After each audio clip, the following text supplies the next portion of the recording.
And we're live. That's it. Welcome, everybody, to the live stream launch party for the Unthinkables. And if you aren't quite believing your eyes and ears, it's true. We really are running the Unthinkables. It's happening. Today is the day. It's a thing. It's really for real now. It's bothering me that Lori's on the wrong side. There, we fixed it. There you go. So yeah, it's happening. It's a thing. I put on the wrong music. We don't have any Unthinkables like music. I don't even know what kind of music would be for the Unthinkables. Like, I listen to a lot of old John Carpenter tracks. Okay. Unthinkables. All right, I'll have to. Yeah, next time we'll have to cater the background music a little bit better. But for now, we get weird fusion jazz shit. So it's public domain. Like, we don't. This is the free stuff. So you do what you can. So yeah, I'm excited. I think I had a bigger hand in preparing the campaign for this one than I've ever had before, so that was an interesting experience. Yeah. I think Lori usually does most of the work, and this time I did it. And now I know why Lori's like 5 seconds from crazy all the time. Yeah. Isn't it fun? It is. I mean, so like I can tell that they've gotten better over the years, but like there's a lot of streamlining that could be done, in my opinion. Uploading images 3 different times, that seems unnecessary. Mm-hmm. Yeah. Right. It's slightly different with slightly different dimensions, and it's something else. Why make them all the same? Mm-hmm. Yeah. Let's say for the record, Sarah really has carried this over the finish line for the Kickstarter, because the rest of us are just too goddamn exhausted.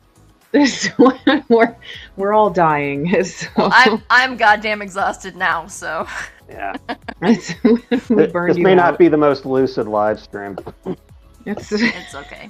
I don't think anybody expects that of us ever, never, as a rule. But I mean, all things considered, I'm pretty excited that this is happening. Like oh my god, all the bullshit and all the setbacks and all the blood, sweat, and tears. Like, there's been a lot of shit that's gotten us from our successful Unthinkables #1 campaign to today. It started so well. It did, didn't it? Somebody said this is going to be amazing, and they jinxed the whole damn thing. What? Was it you? Yeah, but it is finished. I still have to. I'll get the inside covers done. Probably within the week, and I gotta pick out like some pinups to put in the back of I think one issue. We've got some pinup space just because there's a funky page count, but all the story pages are done, colored, lettered. All 62. So this is. As soon as we get the successful funding, as soon as Kickstarter gives us the money, this book is going to print. Like, this is happening. So y'all are gonna get your stuff pretty damn quick after the Kickstarter's over. And I don't know what the procedure is for what's the point where we send the PDF out, but it'll happen as quick as money and that kind of stuff allows. I'm guessing within a couple of weeks, maybe. I mean, a month tops, right? I don't know. As soon as we get the money, or as soon as backers stop bouncing, basically, we send out the digital, so it should be pretty quick. Nice. Yeah, and there are so many fucking weird covers on this that. Oh Jesus! I don't think we even like. I was thinking about, wow, we don't usually have that many. We don't usually have such a small amount of merch of non-book stuff, but we don't need it because holy crap, there's a lot of covers on here. So all you cover people that like to collect the covers, this is your campaign. This is the one you want. Oh my god, and they're all amazing too. Obviously. Yeah, and I didn't draw any of them. They're all amazing. I think I've literally done one cover ever. So. Which one was that? I did a super cover. I did a Steven Universe style super cover a while back. And yeah, let's not talk about that one. Okay. No, it's awesome. Yeah, I'm happy. I'm happy with the art. I was proud of the art, but we don't need to talk about the rest of the campaign. Yeah, we have some definitely interesting covers on this. We're hoping to unlock some cover-related stretch goals, which you guys will see. I'll talk about it more when you see the covers because. Yeah, I literally told Paul, I don't know how I'm supposed to feel about these covers because they're gorgeous, but also deeply disturbing. So that gives you an idea of what you guys are in for. Well. Yeah, just to preface it, amazing covers. There was already thoughts about doing a not safe for work cover, one, and then just put the fucking cards on the table because Heart Eater made over $20K. So yeah, that's a good idea. We can go. Maybe we can immediately do, issue 4 of Unthinkables without any delay and go right into it. Now we got I'm pretty happy with this team we got lined up now. Everyone's very quick. They're very available right now. They're ready to go. So I'm ready to finish Arc 1, man. Super exciting. Yeah. But yeah. So definitely commercialism is driving these covers a bit. I will admit that. But just so we're clear, you Paul, you're the creator, confirm for us that the story is going to be every bit as weird and awesome as number 1 was, right?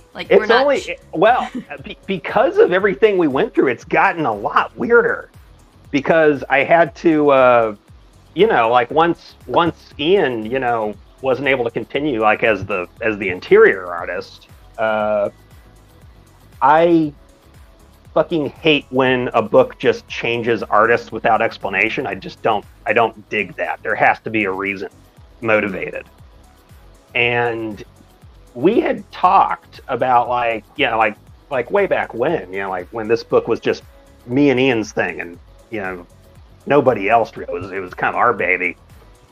The plan was after issue 6, there's going to come a point people will know it where they see it, where there's kind of a logical okay, we could bring in a relief artist for Ian now, or the other thing we talked about was just switching the style up, and it still being Ian, but we were gonna do that colors under pencils with no inks type style. We talked about doing that, but the book was going to get weirder.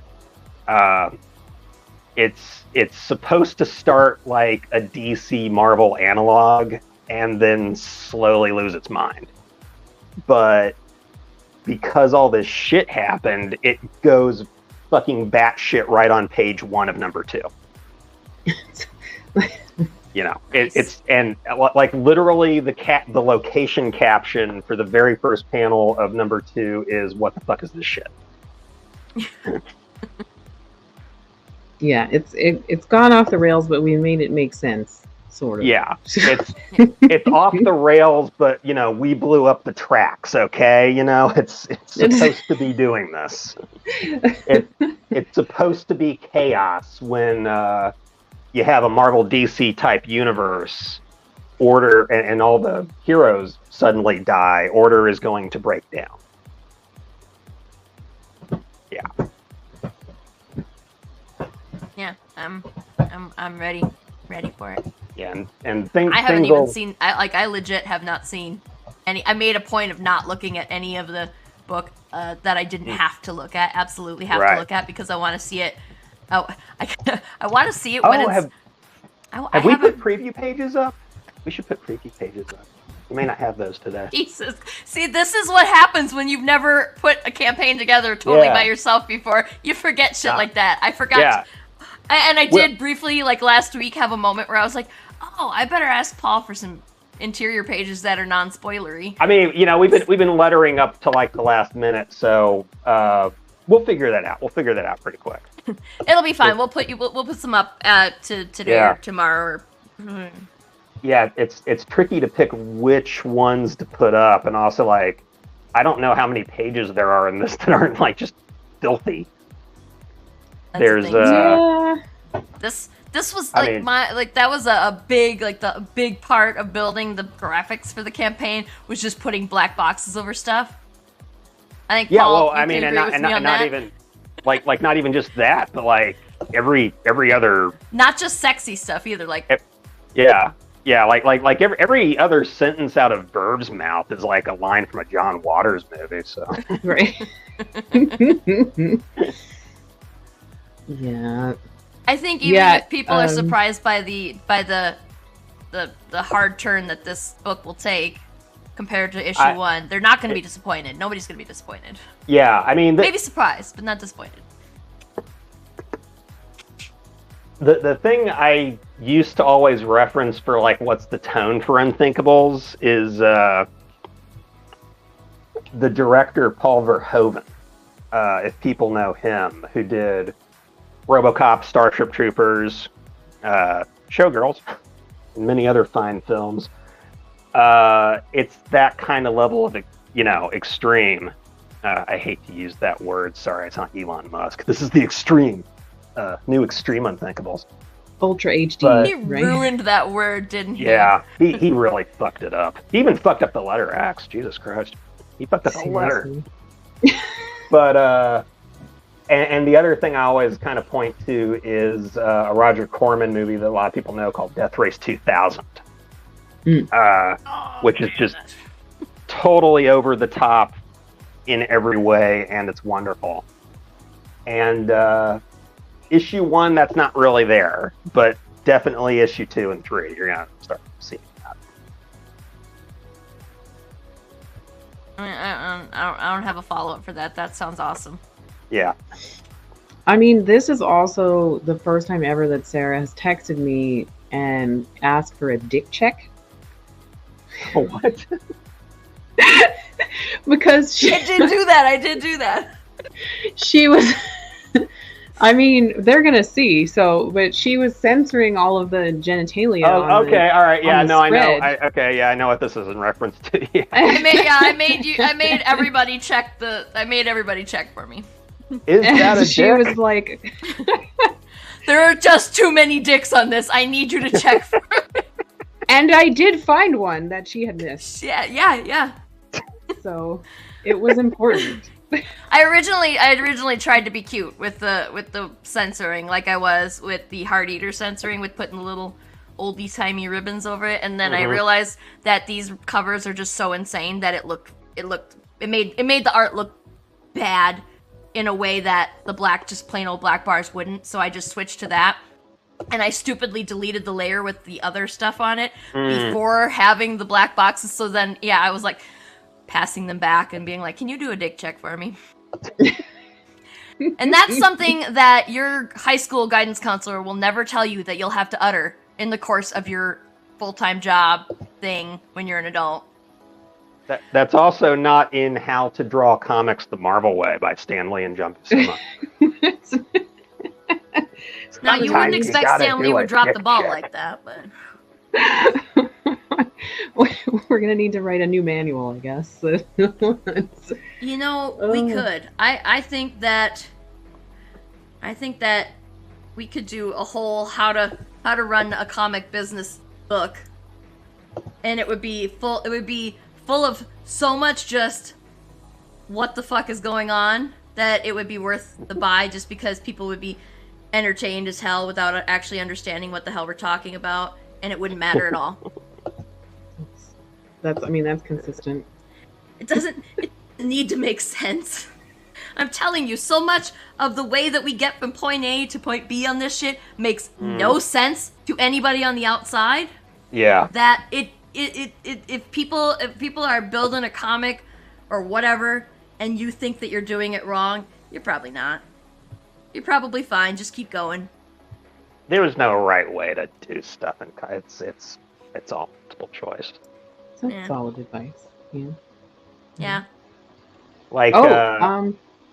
Sorry. Go ahead. No, you go ahead. I was just gonna say, for people that have been waiting, we shipped Warp Hustler, so you guys should be. Yeah, someone got it today. Okay, good. Wow. Yeah. Which, hey, folks, Warp didn't do amazing out of the gate. We don't have enough money to make another one right now, so pour money into this one if you like Warp Hustler. And we'll eventually get to Warp number 2. The script exists.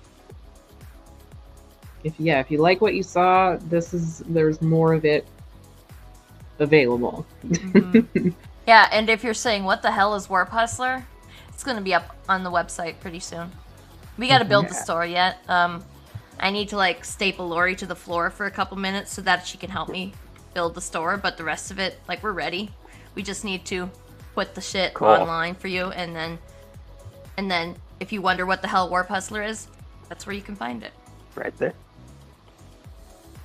And it is super weird, and it deserves another one. So if Unthinkables can carry Warp Hustler to the issue 2, that would be a bonus. Of course, I mean, the fun thing about Warp Hustler, we're not to the point yet, but eventually Warp Hustler is it's the unkillable characters, because they can kind of get into anything. It's the most crossover friendly book ever made.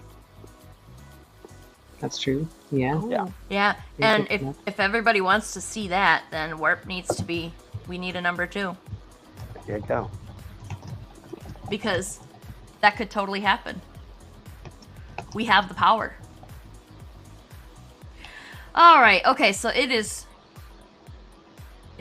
we got 5 minutes before launch time. Oh, nice. I don't know if there's anything else that needs saying before that.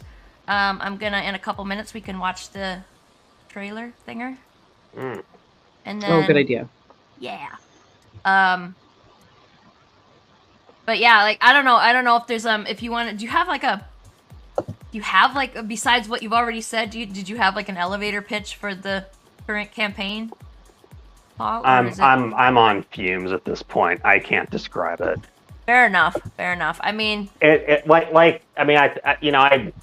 I barely. It took me a fucking week to write anything resembling a press release.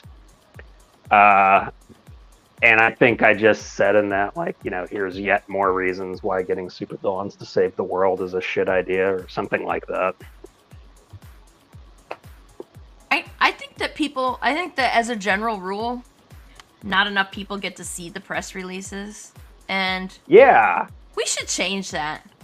I mean, I'm gonna send it to some people already, that's happening, but we should just put, distraction, there's a fucking cat behind you.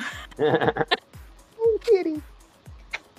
But yeah, we should just post the press releases right up on the Kickstarter's page. Why not? The Warp Hustler one, I wrote so much weird stuff for Warp Hustler. I can't remember what the press release is, but it was something bizarre, probably. Oh, it was insane. There were chimps. Weird, yeah. Yeah. But I got some people responded to me just because the press release was so crazy.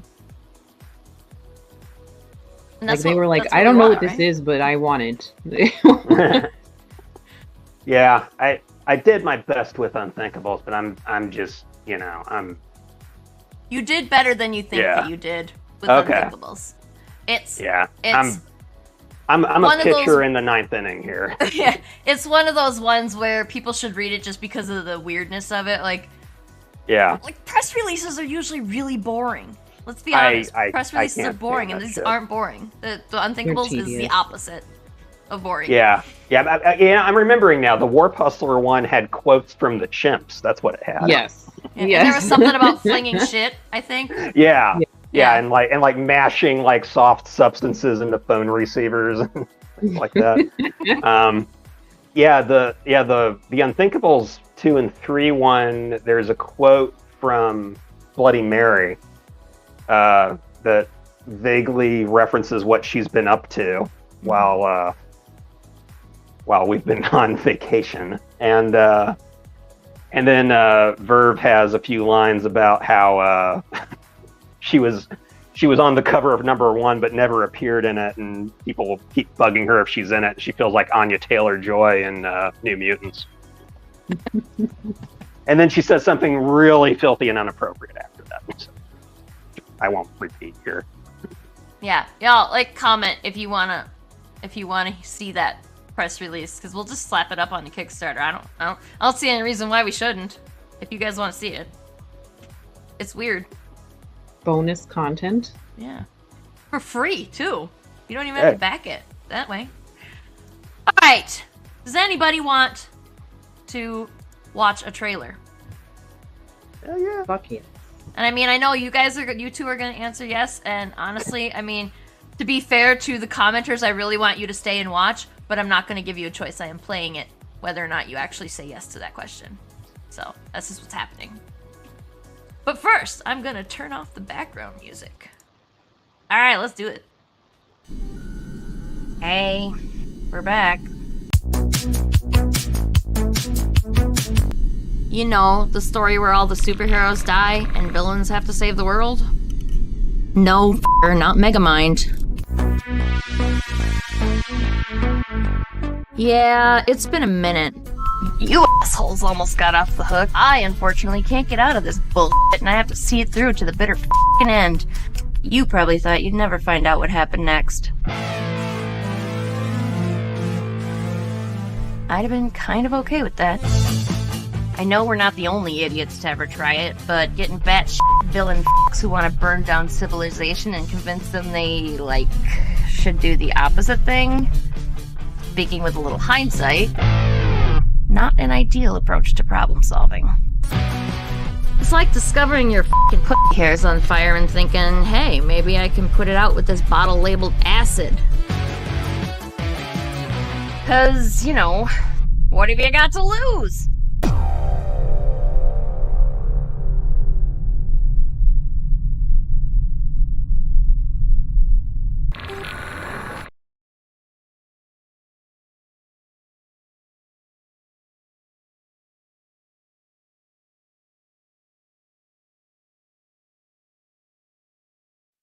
I mean, if that's not a selling point, that's...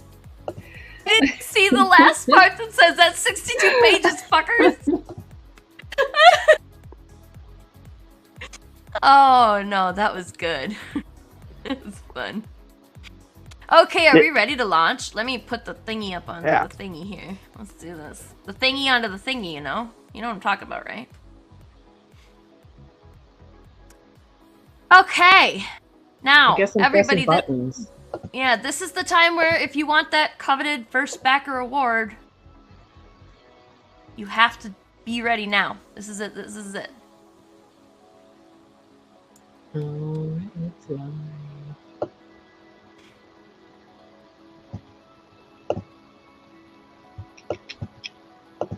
And we're launching with Project We Love. Oh yeah. So yay. Oh, really? I don't know. Okay, cool. I don't know. Honestly, I don't know how we manage that, because typically when they see nudity, they don't do that. But I was concerned about that since we're going into not safe for work covers and stuff. If they'd be like, okay, bye. We'll see how many people follow us around the bend here.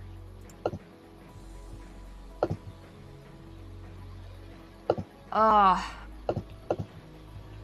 I think I hurt myself because the last laugh on the trailer got me, and I laughed hard, and now I think I pulled something. Oh.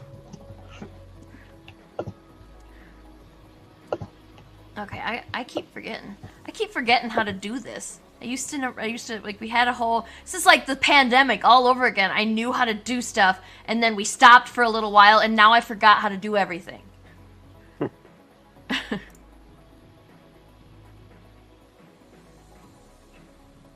All right. Now I just gotta wait and see who gets first backer. And I bet I have 800 emails now, probably. Only one so far. What's that? 21 backers? Almost.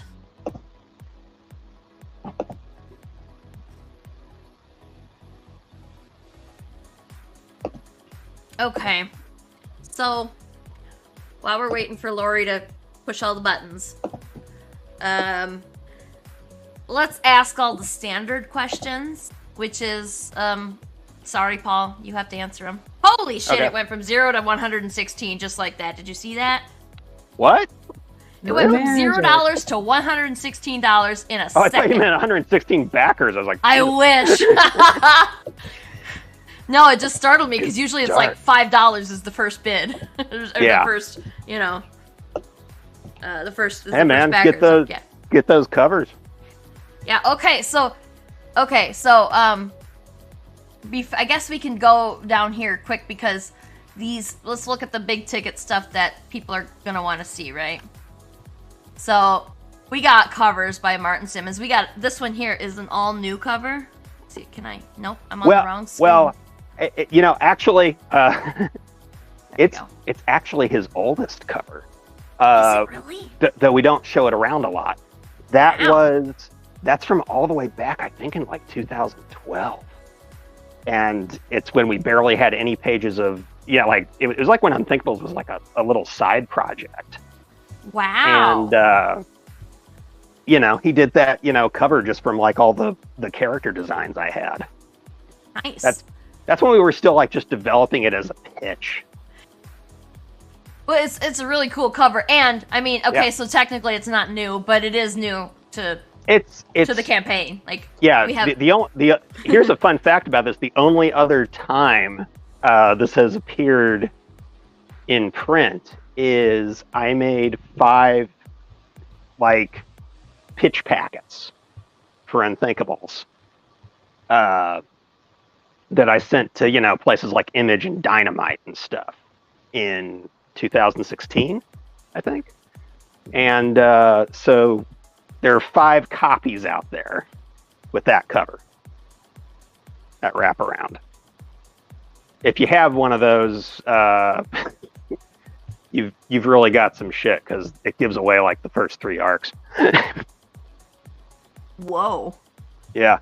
So that's rare. That. Yeah, because I mapped out the whole series like in this very colorful way. Makes sense. And that went nowhere. It worked out though. I'm glad I'm with you.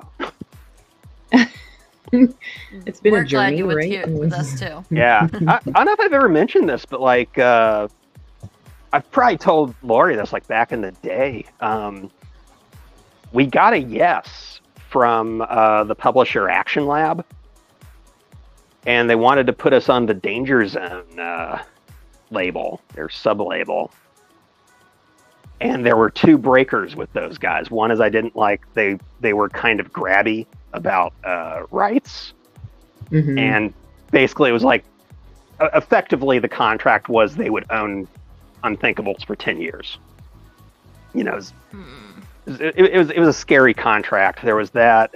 And then, ironically, the other thing was, like, it was probably a lock. There would be not safe for work covers. And they had final say on them in the contract. And I didn't like that. Fair. Now, oddly enough, here we are doing not safe for work covers. But, it was your choice nothing I don't this approve time. of. Exactly. You're right. Yeah. They're with your direction. And there's a nuance to those, I think. I think it depends for the book. Sometimes, just like straight up cheesecake's appropriate, and other times it's really not, and I don't think it is for Unthinkables. So ours are weird and disturbing. Yeah, you definitely wouldn't have gotten that from anyone else. Yeah. We're never going to do Lady Death covers, okay? Sorry. All right, speaking of covers, let's look at more covers. We've got 3 never before seen from us covers from Martin, and this one now we're learning about, but we've got 2 other ones, which now I've got to fix my shit here so we can see them. Yeah. This is our new number 2 cover from Martin. There's some jokes in there hidden for people who speak Russian. I don't speak Russian. I don't know. Yeah.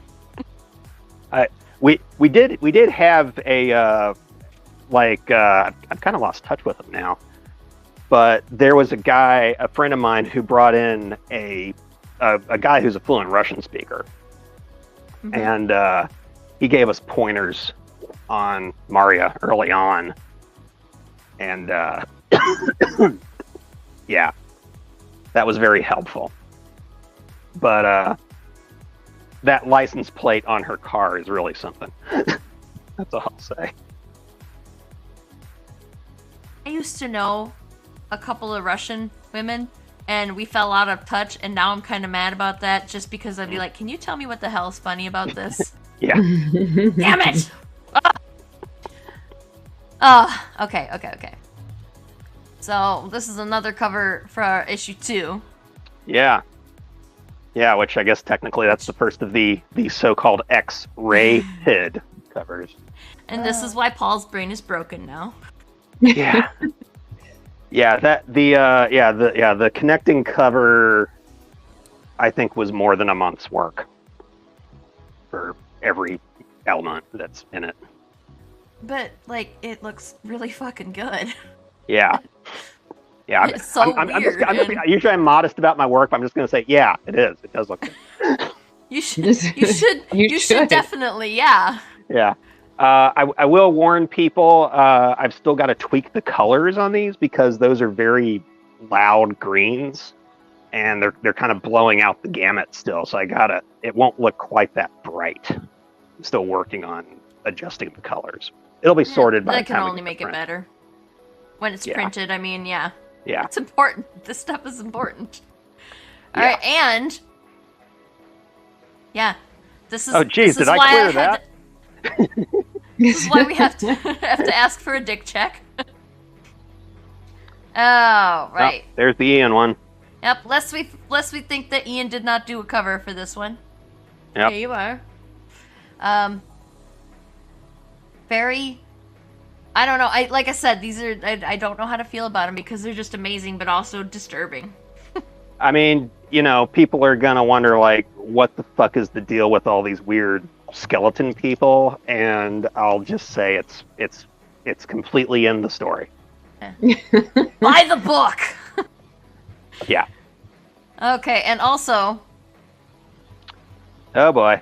Sexy version. Give us your money, fuckers. Yes. We are dancing for you so that you'll give us your money. That's me fucking pimping out my kids, so you better give them something to bring home. But, like, yeah, it is. It is a nudie cover, but also it is a really good nudie cover. It's damn good. It's a really good cover. He ended up standing with it. Yeah, I mean, I'll be honest. I was underestimating Ian. I didn't think he had it. I didn't think he had this in him. I'll be the first to admit it. We talked out, like, what he was gonna do, and it sounded like, okay, that's fine, and then, like, he turned it, it's like, oh, Jesus.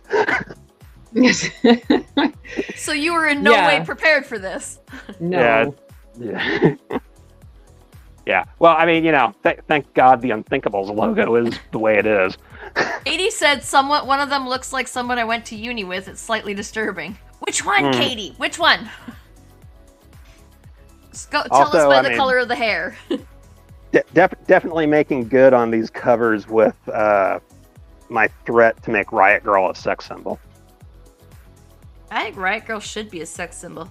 Oh, fucking A. But yeah, she was once rejected from a... What was I can't remember the name of it. There's some stupid DeviantArt group for female comic art, but then you look at it and it's like all red Sonya pics.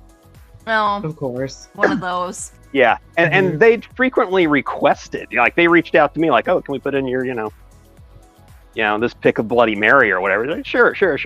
And then I do one of Riot Girl. I'm like, I'll send that to those guys. This time I'll submit one. And they're like, no. It's like, oh, okay, all right. Well, now I'm gonna shove her in your face. Yeah, well, she should be. Fucking A. I mean, seriously, if you want to see the others, the more traditionally pretty ones, then you can see Riot Girl, who is very untraditionally pretty. This is just like me putting forward Black Annis in Miss Medusa. Oh yeah. Oh yeah. She's great. Yeah. All right. Here's another Martin cover. Oh, and Katie said the one on the left with red hair, with the glasses. This one. Can you see my mouse? Yes, you can see my mouse.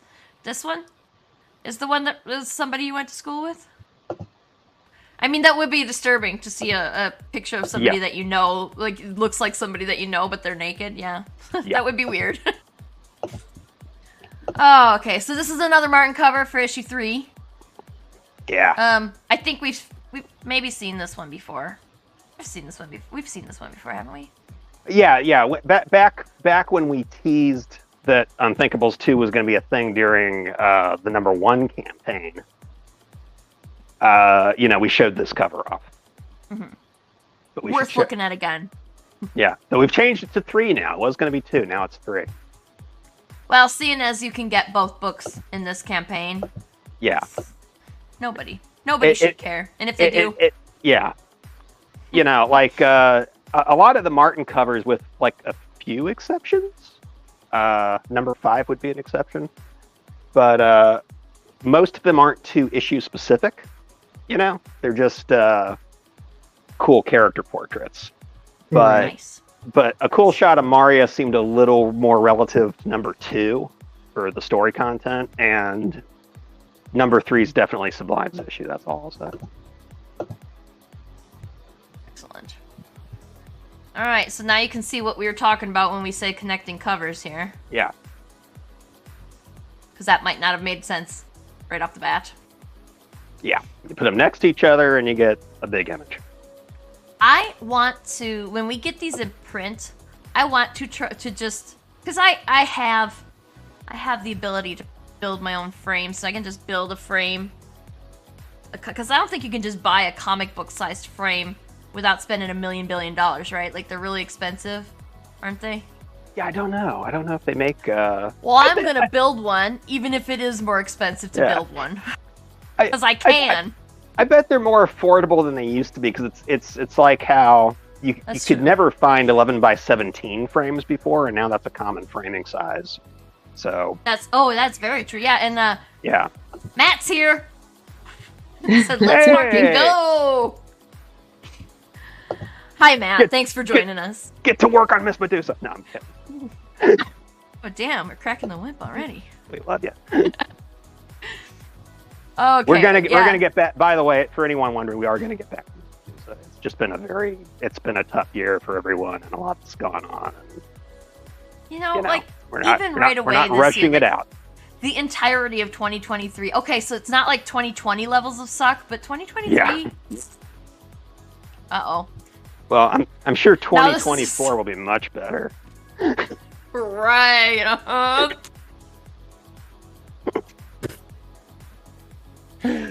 Oh man. So are we just? Is this just gonna be like the rest of the episode is just gonna be Paul yelling at Matt and Matt responding with capital letters in the text in the chat?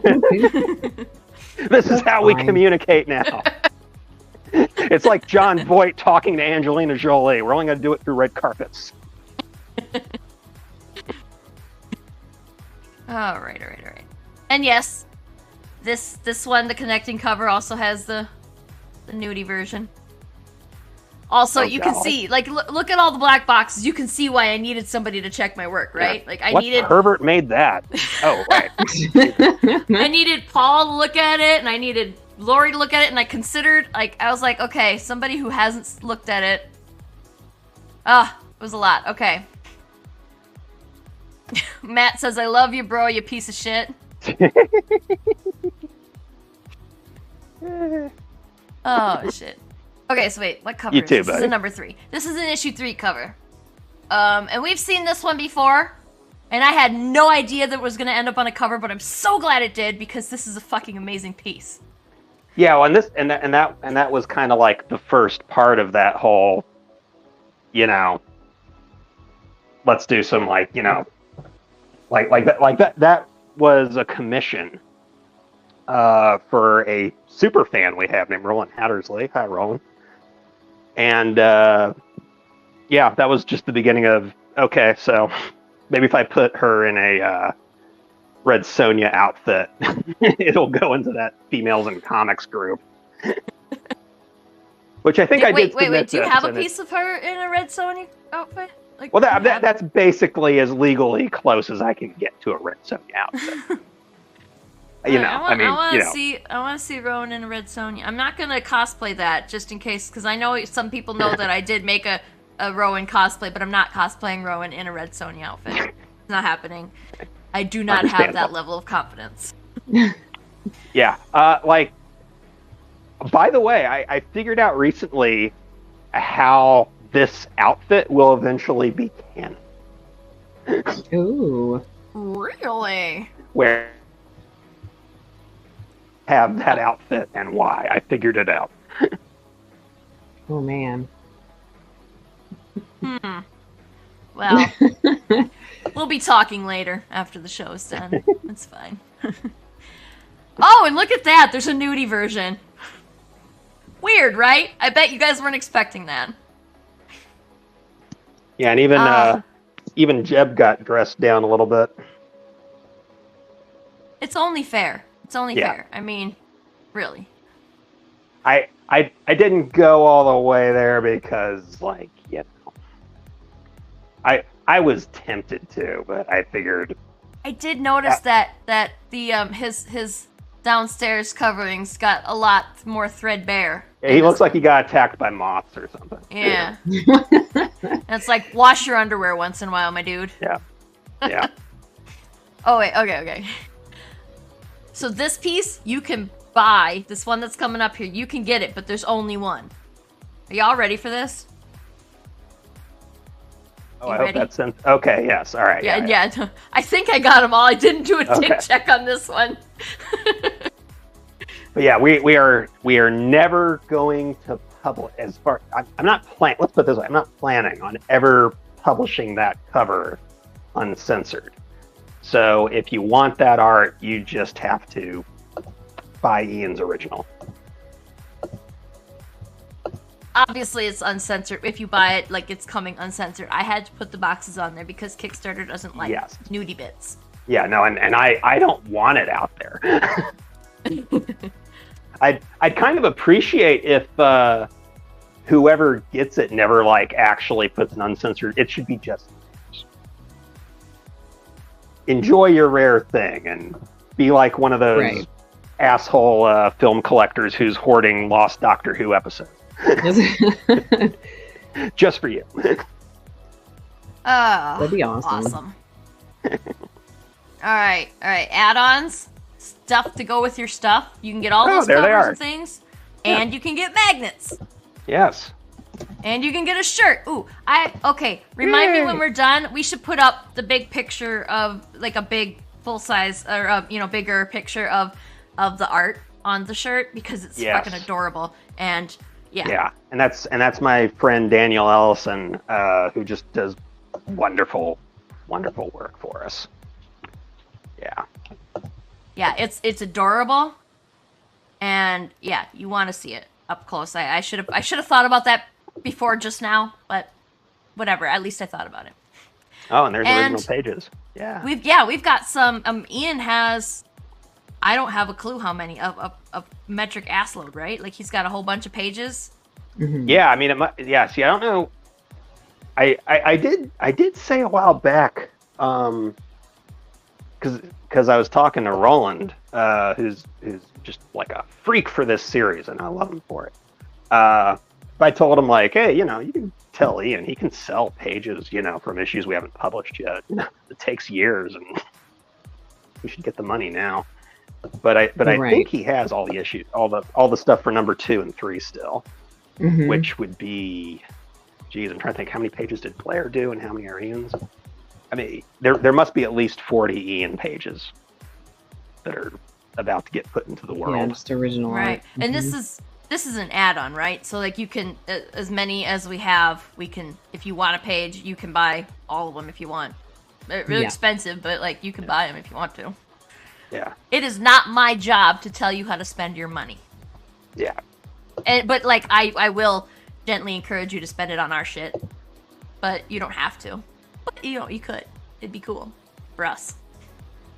Anyway.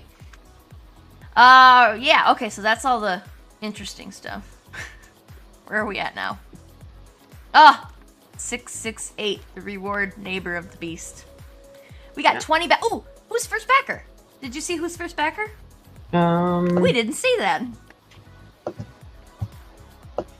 Looks like it was Alan. So he watches the stream sometimes. He's a friend of mine. So we get a new person getting a backer trophy. First backer trophy. Cool. Weird. Mm-hmm. I have a list. So I got all caught up on the first backer plaques and I was so excited. I was so pleased with myself. And now I have a backlog of fucking 4 of them. Like, I just can't keep up with those damn things.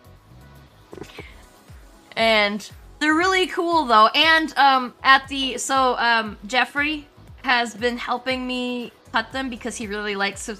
This is his massive laser cutter at the studio where we go. It's like a co-op makerspace thingy, and we have memberships there, and it's really cool. And so we go down there and we cut stuff, laser stuff, and it's like he likes to play with it way more than I do. I'm just like, let's get in there and cut the lip and be done with it because I have other shit to do. But he plays around with it, and he figured out that if we use a different kind of wood, so like it's more expensive wood, so whoever got one of these already is going to, if you get another one in the future, you're going to find that it looks a little nicer than the one that you had before. And this will only actually be the second one that'll be like fresh new Laguna Studios art on it, the new logo and stuff. So that's fun. Nice.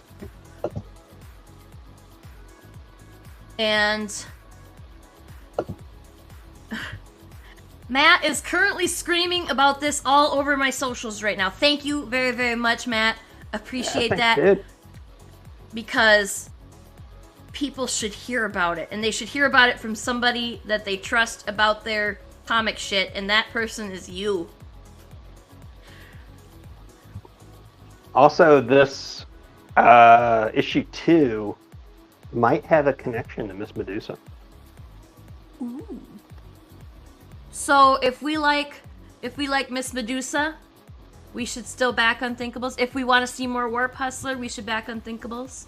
It all ties together somehow. If you want to see anything else, like we've got other titles, like we've got, well, you know what titles we have already. We have the Surgeon and Miss Medusa and the Unthinkables and Warp Hustler and Heart Eater and a couple of new titles, at least 2 that I know because I've been working on them. At least 2 new titles. That's not even. There's no way it's only 2 titles. We've got more new titles than that. And who am I forgetting, too? I'm definitely forgetting some. We got the, more tabletop books coming. I don't know when. They're really fucking hard to put together, so, it's gonna take a bit, but we're working on it. Matt said, threatening my followers is the best way to get clicks. Hey, whatever works. You don't have to resort to actual physical violence, but, threatening it, it's a gray area. You can threaten it. I'm okay with that. Okay, so I started asking you, I want to ask you, where, the boring questions that we've all probably heard all the answers to by now, of, where did this idea come from? And, how did Unthinkables happen in your brain? Oh, Unthinkables? How honest do I want to be with that answer? Because the facts are, it started from a completely different place, because it was very much like an angry 20-something fanboy pissed off that DC canceled The Authority. Nice. It is so far away from that starting point, but that was probably about 2002, 2003 when I started thinking about it, and it was just going to be a shock value comic originally, and I've I've totally lost interest in like kind of like that aspect of it, you know, because like, you know, go read The Boys if you want that, you know. There's plenty of other ones. But yeah, I guess that was the starting point, was shock. It turned into other stuff. It turned into a dissatisfied reader's reaction to what Marvel and DC are, and like I think this is a better way to do it for adult readers. When I took the Unthinkables #1 to conventions, I did, and I kind of feel a little dirty about describing it in this manner, but I did say it's like the Suicide Squad, but only if they had not fucked it up. Like this is like Suicide Squad, but good. And I meant the movie, obviously. Like I don't. Yes. Yeah. There's. Yeah. What's weird is like Unthinkables has been around so long that Suicide Squad pre-existed, of course, but it was a little different. And then when they did that reboot with the New 52, where they introduced Harley Quinn and stuff, it's like something like, oh wait, it got more like Unthinkables now. That's kind of like how Unthinkables, like the idea is so old that when I first thought of Screaming Red, it was, you know, I mean, obviously it is a reaction to the Joker. And at the time I was like, okay, well, let's get into what he's really about. And then The Dark Knight came out, the movie. And a friend of mine who had read like the Unthinkables was like, "You're gonna want to change Screaming Red." Wow. So, yeah, no, he was, yeah, it was disturbingly close to Screaming Red, like the Heath Ledger take. So then it pivoted yet again, and I won't say everything that went into it because it would spoil some stuff, but it's still a reaction to the Joker, but now it's kind of that I think the character is terrible and full of shit. That works. Yeah. Oh, I had a thought and then it went away, so if I think of it later, I'll just interject. But I'm obviously not very prepared to pitch for Unthinkables today. No, well, I don't think that it needs much of a pitch. So, yeah, I don't think it needs much of a pitch. I know that, like, I feel a little dirty when I describe it as Suicide Squad, but, like, what should have happened and, like, good. But like you're saying, it's not exactly wrong. It's just... Yeah, there's a problem with, like, when you do a story like Suicide Squad in a shared universe, and this is funny because I've just said how, like, this has connections to Miss Medusa and stuff. But I have no ambitions to ever write a superhero comic ever, so it's fine to burn down that part of this vaguely shared universe. The less we see of them, the better, as far as I'm concerned. And like, it's not even like, oh, they're all like, you know, all the superheroes are secret fuckers, because The Boys already does that. They've got that down. And in the Unthinkables, it's more, no, they're just who they appear to be. They're boring motherfuckers who maintain the status quo. That's kind of their whole problem. Maybe that's why someone went after them. Little teaser there. But yeah, the supervillains are more interesting. Did you see my little Easter egg there? Yes. Oh, what? My new thing is every time I'm making reward graphics, I just put a picture of my cat as the like the biggest tier. That's what I do now. Oh yeah, Warp Hustler had that. That one fit so well that I almost thought we should make a sticker of that. That one just worked out, and it was a total fucking accident too. But yeah, but anyways, the problem like Suicide Squad type stuff is they have to keep it going, and I just don't think that's a series, you know, like without like extreme contrivance. I think having a supervillain team would be like herding cats. You know, it's just not going to work out. Yeah, that's my thought on it. When I first read, well, I guess like Lori, when she gave it to me, I don't think she really said this is a new book, this is what it's about or anything. She's just like, read this and tell me if it's good. I think that's like literally what she said, was like, read this and tell me if you think it's good. And I think my only crit of it was that I said, well, it's way too fucking long, but otherwise I love it. And that was just with the original thing that you that we got. So the 40 page number one. Yeah, it was just a lot, and there's a lot that happens in that first issue, so it works to pare it down a little bit. It was like there's stuff that could go, and there's stuff that can be pushed off to the next issue, and whatever happened, I don't even know what all happened. So yeah, well, really nothing went. It was more that like we actually put more in, but we just spaced it out. That was the thing. Yeah, and we had some fucking crazy. The art in that one ended up making crazy merch for that one, for issue 1. Which I don't have a set of those magnets, and I feel like I need a set of those magnets. I want a set of those magnets. Yeah, like there's a thing that happens in the story, which is now at the end of issue 3, and I wanted it to be at the end of issue 2. I wanted to get to it quick, and it's good that people are reading 2 and 3 back to back. That's what I'll say. Like, awesome. There's a point where the story flips around, and we need to get to it quick.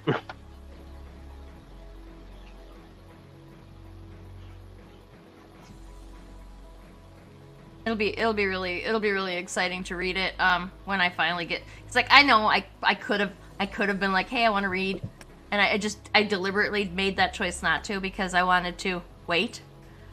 Yeah. And now I can't remember if there was a reason for that. Like, my brain is fried. We're all like, our brains are fried. But worth it, because we'll be okay, and now y'all get this really cool book. Yeah. My shoe is bothering me. My shoe is...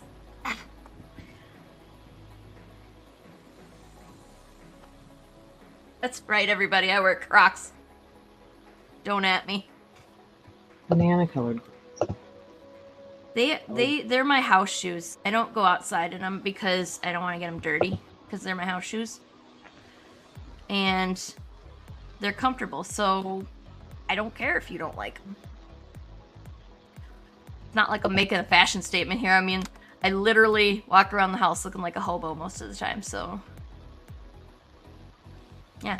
I mean, the Crocs, right now, the Crocs are probably the nicest thing that I'm wearing. The sweater's got a hole. Right? Yeah, see the hole? The big hole? I think Nobody it has gives it character. to know. It's all a secret. I think it gives it character. Alright.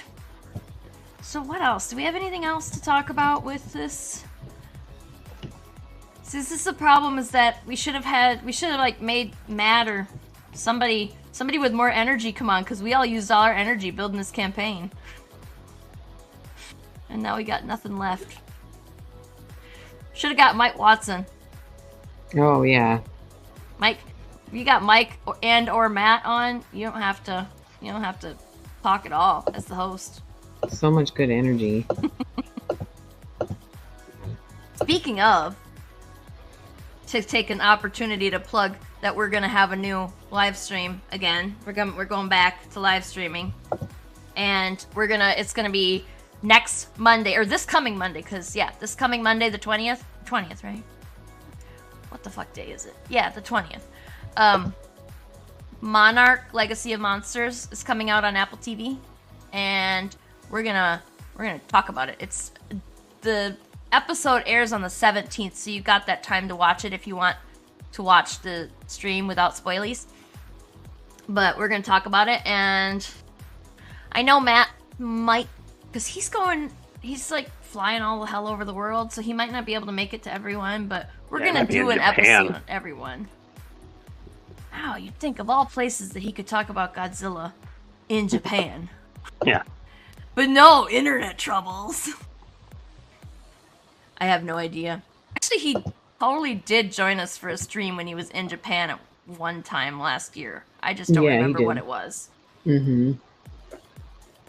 But yeah, I know it's gonna be fun. Like the first episode especially, and it's gonna be Matt and Mike and me, and we're gonna be talking about monsters, and I'm excited.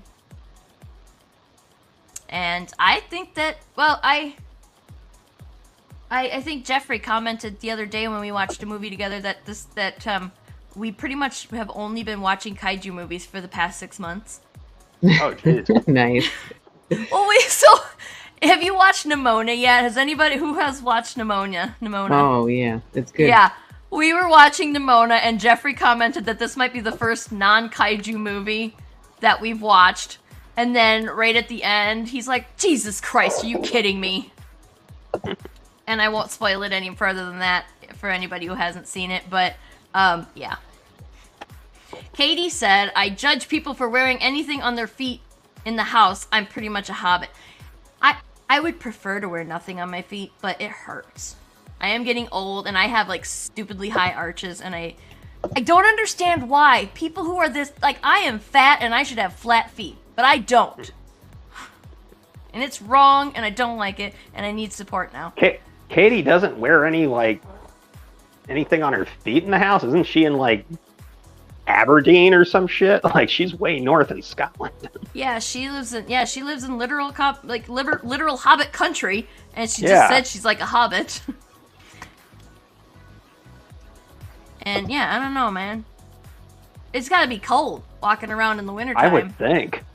Well, walking around in the summertime. I mean, like, she posts pics sometimes. You can see the northern lights from her house. Yeah, exactly. Mm-hmm. It's chilly there, I would think. But I don't know, maybe it's like how animals get, like, extra fluff on their coats for the winter. Maybe just Katie has, like, just, like, she's probably got thicker blood than the rest of us. I don't know. How do you keep your feet warm, Katie? Tell us. We want the secrets. But yeah, I don't want to wear shoes in the house. I just gotta, because that's what happens when you get old. You gotta wear shoes or your feet will shatter like broken glass. That's just what happens. I didn't make the rules. I don't know if anyone's observed this because my phone's cutting out periodically, but it looks like we're over 1,000. Yes. Yeah. Thank you, guys. It's very exciting. Oh, there, it just did a thing. I don't know what it did. Yeah, it's 32 backers. 1113. Yeah, $1,113. This is pretty cool. If we keep going like this, then we may make our get to tell you what our first stretch goal is in a day or two. So That'd keep be cool. telling all your friends. Actually, what? I don't remember the order of the stretch goal. I won't say too much. Yeah, I can't remember what I know. There's a crazy one that we gotta get up into, like, at least like 12K or something. I think because it's expensive. But it's a cool thing. I'll be honest. I was not focused on those at all, and I do know what the first one was, but that is as far as I read on our master sheet. And, like, I was like, I do not need to worry about the stretch goals until we actually make our goal. Yeah. So I'm not even going to care about that. I mean, we'll just say that at least one of them involves, like, this interesting X-ray gimmick that we have going. Yeah. Yeah. And it would be a first for Lori edited books. Let's put it that way. Interesting. Yep. Yeah. Now I'll have to go back and look and see if I can figure out what the hell you're talking about. Katie says I've had blue feet before. See, now I'm thinking that maybe you should judge yourself for not wearing anything if you've had blue feet before. I judge you for letting your feet get hypothermia. I've walked barefoot into the garage with the concrete floor in winter before. I can do that. It doesn't mean I wanna. I can walk in. I don't wanna, though. That sounds terrible. As a matter of fact, going outside in the wintertime at all sounds terrible. And I will just avoid doing that at all costs. This is... I mean, Wisconsin is cold in the winter. Or it used to be anyway. Now, comparatively, not cold at all. But it used to be. Like, we used to get... We used to go, like, 20 below zero, and then it'd just be fucking miserable for like 2 months straight. And then it would pop back up over freezing, or over 0 degrees, not freezing, and then it'd be like, we're having a heat wave! And everybody'd be walking around in t-shirts and shorts and shit. Seriously, that's because Midwestern people are weird. And that's what happens. Like, particularly upper Midwest, you got the Michigan, you got the Wisconsin, Iowa, Minnesota people. They are 100%. You will see at least 1 or 2 people when it's 20 degrees out wearing shorts. That's just, I don't know why. I don't think I ever was one of those people. Although I definitely, especially lately, run hotter than most, and so I can do a sweatshirt when everybody else is in their puffy jackets. But I'm not barefoot in the middle of the winter on a concrete floor with no heat. I'm not that hot-blooded. And I don't want to be, Katie.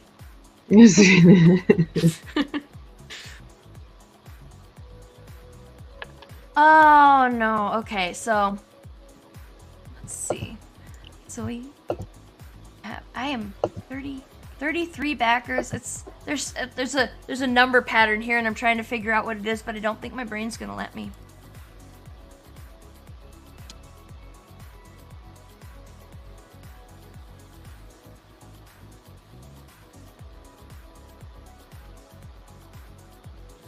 I can't talk and type at the same time. That's okay. Well, when I'm like sending emails and doing that shit, it's hard to focus on the stream and talk and send off Kickstarter-y stuff.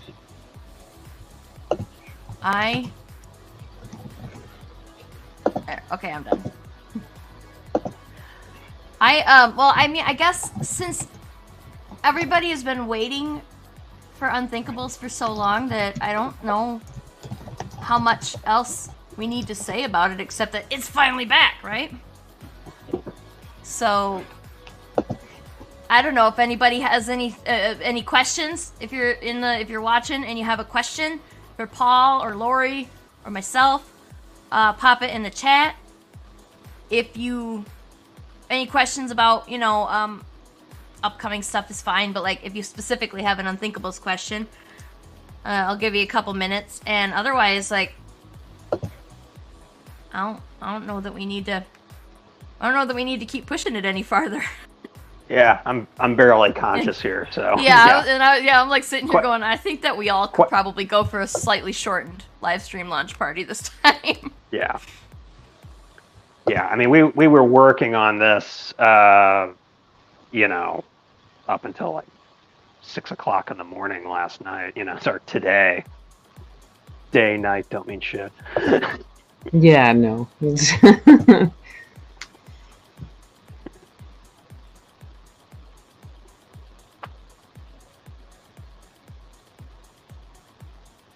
Fine, everything's fine. We're fine. So I think that I'm gonna sleep pretty good tonight, though. Now that this is finally, we launched it. There's nothing more that we could do anymore, so now we just gotta wait and watch. I'll sleep better tonight than I have the past week. Yeah, I've got something people can look forward to in the coming weeks while this is live. Is I'm gonna do some more of the Who's That Asshole files. Those are making a comeback. Nice. Yeah. Verbs is done, and I'm working on about 7 right now, and we'll see which ones I put out because I want to hold some back for number 4. Nice. So we'll see. I do like those. If you've seen them, to everybody watching, if you've seen those pop up in your social media feed and you have not taken the time to read them, I highly recommend, because they're ridiculous and hilarious, and you should read them. Yeah, and they do fill in bits of character background, and some of these people may not hang around long enough for you to get their backstory in the comic. So sometimes they're the sole source of backstory on some of these people. I'm not saying which, because I'm not telling you which characters are cannon fodder. Anybody is game. Yes, nobody's safe. I'll say this much about like where the series is going. There are 2 characters I created purely as cannon fodder. It's like, oh, you know what? We just need to kill some people in these early issues. And they're both going to make it out of Arc 1 fine. Whereas another character who I had plotted their arc out all the way to the very final issues, they're toast. They're already dead. I'm not going to say who, but you're going to start seeing team members drop in these first 2 issues. I'll say that. Hopefully nobody's attached to anybody based on issue 1, because. Yeah. All right. Yeah. Well, I think our comments have dropped off here. We don't have any questions or anything, so. Yeah, I mean it's dinner hour right now, you know. Yeah, that's fair. That's fair. Yeah. Well, why don't we watch our trailer one more time, right? And we'll just use that as our outro. That sounds like fun, right? Cool. I'm actually gonna take off then, because like I actually can't see the trailer on my phone. So. Oh, bummer. Yeah. Well, you already know what it looks like. I've seen it. That's fine. And hey, let's give a shout out. It was edited by my very good friend Kieran Healy, who. Thank you, Kieran. Yeah, who I've been working with since film school. Yeah, we need to get like in touch with him about doing other stuff, other stuff for us, because he does good work. Yeah, I mean, he has an award-winning documentary out right now. Nice. What's that one? Like, we might as well say it so that we can send people to watch it if we can. Now I'm a bad friend. I'm gonna blank. Is her name Gloria Gaynor? It's the lady who sang "I Will Survive." I Will Survive lady. Yeah. It's a documentary about her life, and yeah, it's winning at film festivals and stuff. That's one of my top 5 favorite karaoke songs. It's a good song. It is. And I know it all by heart, but no, I will not sing it for you today. Hey, just because it came from the disco era. Oopsie. What just happened? Well, I don't know. It just happened. It just exploded, and then he came back, and I didn't even add him back or nothing. I don't know what happened. I'll just take that as our cue that we need to go now, so... Cool. Thank you. Yes, thank you everybody for watching, for tuning in. Thank you, Alan, for being the first backer. Thank you everybody who backed and who's going to back. And if you cannot do either, that's okay. Just like our stuff and share it on your social media. That helps, and it costs $0. And we appreciate the hell out of you for that too. Share all these disturbing, not safe for work covers, please. Share them everywhere. Yes. Put the boobies everywhere. Get yourself a 30-day Facebook ban. Yeah. We censored them. That won't happen. Probably. Hopefully. We don't know. Give it a try and find out, and then report back and let us know. Put them on Twitter, currently known as Twitter, formerly known as X. Put them up there. You can put anything there. Yeah, you can. Yeah, literally anything. Holy shit. Anything. You can put anything from our fucked up planet on that thing. And while you're clicking and clicking like and stuff, go to the Laguna Studios YouTube page and subscribe to us. We only have 15 subscribers, so we want to get back to our former numbers. So click the like button on that. It's what angry coaches call a rebuilding year. Yes. It'll be okay. We just need you to click the buttons. Just do the thing. Alrighty. With that being said, thank you for joining us, and have a good night. Have a good supper. Do you guys call it supper or dinner? I grew up on a farm and I call it supper, but I think most people call it dinner. I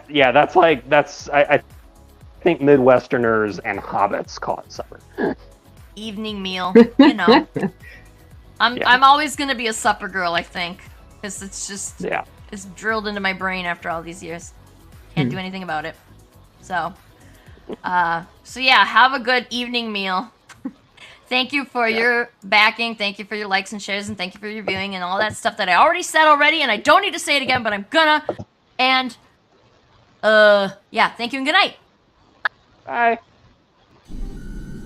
Hey, we're back. You know, the story where all the superheroes die and villains have to save the world? No, not Megamind. Yeah, it's been a minute. You assholes almost got off the hook. I, unfortunately, can't get out of this bullshit, and I have to see it through to the bitter f***ing end. You probably thought you'd never find out what happened next. I'd have been kind of okay with that. I know we're not the only idiots to ever try it, but getting batshit villain f***s who want to burn down civilization and convince them they, should do the opposite thing, speaking with a little hindsight, not an ideal approach to problem solving. It's like discovering your f***ing pussy hair's on fire and thinking, hey, maybe I can put it out with this bottle labeled acid. 'Cause, what have you got to lose?